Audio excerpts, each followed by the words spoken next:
Alors, la bénédiction des motards, elle a démarré suite à un événement tragique, c'est le décès de mon fils. Voilà.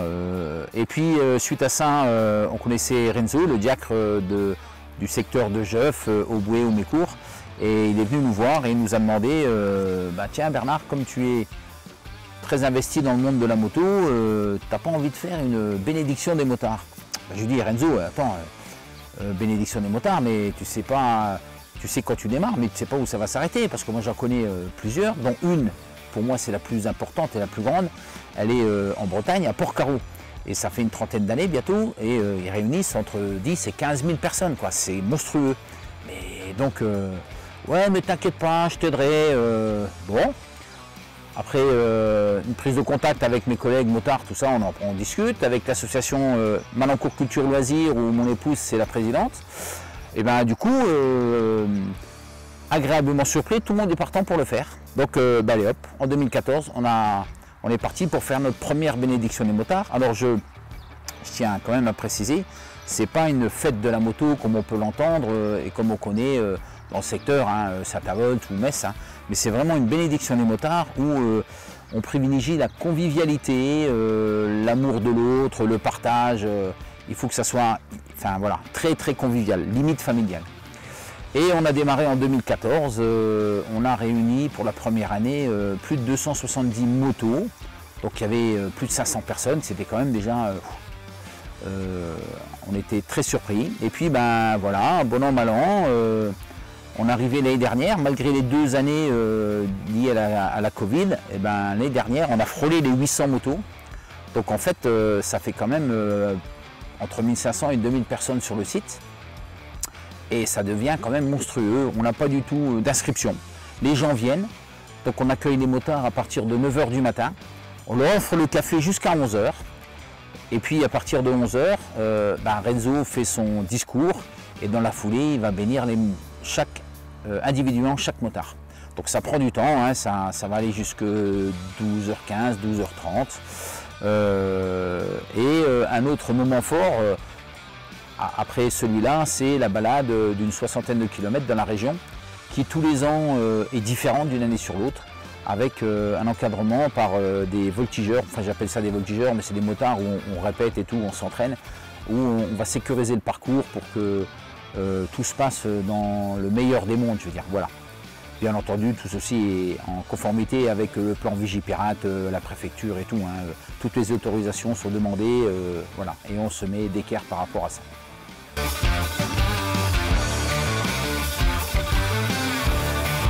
Alors, le but, eh ben, c'est que chaque motard soit béni par Renzo. En fait, c'est ça. Je ne veux pas du tout que ça soit commercial, hein. Je refuse tous les professionnels qui pourraient tenter de venir vendre des accessoires, des t-shirts, des blousons, des casques. C'est pas du tout une fête de la moto, hein. Hormis le t-shirt de l'événement que l'association vend, il n'y a rien d'autre, hein. 2 stands autorisés, la Fédération des motards en colère, ce qui est normal parce que je pense qu'on ne parle pas assez de la moto, pas assez de la sécurité.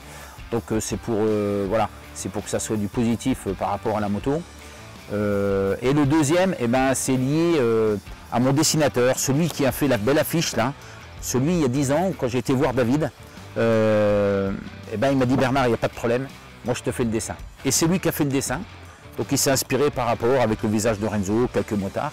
Et donc je me sentais un petit peu redevable de le faire connaître parce que depuis 4-5 ans il a démarré une entreprise de tatouage et du coup pour la 10e il me fait l'honneur de venir et il fera des petits tatou flash en 10 minutes comme ça sur le thème de la moto et de la journée là, donc c'est très très bien et puis ça permettra de le faire connaître, quoi.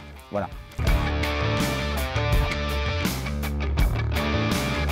Ah ben c'est la 10e, ça c'est vraiment la 10e. Autre particularité, on va avoir une sono digne de ce nom qu'une personne nous met à disposition gracieusement. Je tiens quand même à préciser qu'on offre une scène à des artistes, à des musiciens. Ça permet de se confronter à 1000-1500 personnes.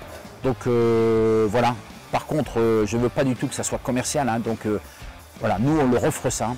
On aura 2 groupes qui vont faire 2 passages à chaque fois cette année. Donc il y en a un qui va démarrer de 10 h à 11 h. Et puis ensuite le deuxième fait dans la foulée, et puis en fait ils alternent jusqu'à 16h45, 17h où clôture la manifestation. Et un troisième groupe, c'est un groupe folklorique qui est du village. Ils étaient venus pour la première année aussi, c'est les Portugais de Lorraine. Eux, ils n'ont pas besoin d'électricité, de rien du tout. Ils tapent sur de grosses caisses là, et c'est quand même hyper sympathique et ça met une ambiance de folie dans le village quoi. Voilà, après particularité pour les 10e, eh ben on va axer aussi parce que tous les ans il y a de plus en plus d'enfants, des gens qui sont non motards qui viennent. Donc la présidente elle a souhaité mettre à disposition un château gonflable, une structure gonflable en fait. Donc ça sera gratuit pour tous les enfants, bon, avec une gestion par roulement, voilà, pour que ça touche beaucoup d'enfants. Et puis, mais ça sera gratuit pour tous les enfants qui seront présents, quoi. Voilà. Ah bah Renzo, ouais, c'est Renzo, hein. Ceux qui ne le connaissent pas, il suffit d'aller voir un petit peu sur son site. Il draine énormément de monde et puis il amène vraiment une valeur ajoutée à cette manifestation qui est quand même énorme, quoi, hein, parce que voilà, on a toujours peur qu'il ait une tendinite parce que bénir 780 ou 800 motos à la fin de sa bénédiction, je pense que les TMS voilà, de l'avant-bras, ça doit bien chauffer en tous les cas, hein. Donc on espère toujours que ça tienne, hein, voilà. Renzo exceptionnel.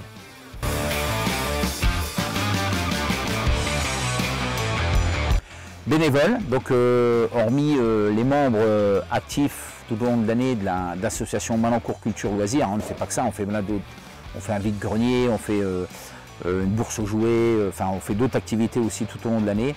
Et ben j'ai fait appel, parce qu'avec une vingtaine de personnes on est passé en fait, j'ai fait appel à tous mes copains motards, à toutes mes relations, et en tout on est entre 80 et 90 bénévoles. C'est quasi les mêmes depuis le début.